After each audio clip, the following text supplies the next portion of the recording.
बिस्मिल्लाहिर्रहमानिर्रहीम। फरमान मुस्तफ़ा सल्लल्लाहु तआला अलैहि वसल्लम, जब तुम कुछ चीज़ बोलते हो तो मुझ बदरुशी पर याद आ जाएगी इंशाअल्लाह। सल्लु अला हबीब सल्लल्लाहु अलैहि वसल्लम। पानी 3 सांस में पीना सुन्नत है हमारे राशिद अतारी न्यू रूहानी इलाज लेकर पेश खिदमत है।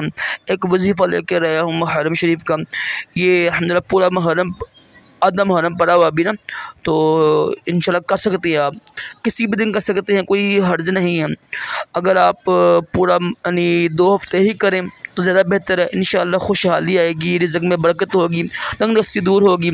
करना सिर्फ आपने ये है कि असर की नमाज़ पढ़ के ना, असर की नमाज के बाद 313 मरतबा ये पढ़ना है आपने, वल्लाहु खैरुर राज़िक़ीन वल्लाहु खैरुर राज़िक़ीन। ये 313 मरतबा पढ़ना है और असर की नमाज के बाद ही पढ़ना है। तो ये पूरा महीना पढ़े, इंशाल्लाह रिज़्क़ में खूब बरकत होगी और तंगदस्ती दूर होगी, खुशहाली घर में आएगी। बड़ा ही मुजरब है पूरा महीना। जितने दिन पढ़े हुए ना आपके पास मुहर्रम के, सब दिन पढ़ सकते हैं, इंशाल्लाह खुशहाली आएगी। और असर के बाद ही पढ़ना है, ठीक है, इसका वक़्त असर के बाद ही है। सल्लु अला हबीब सल्लल्लाहु अलैहि वसल्लम।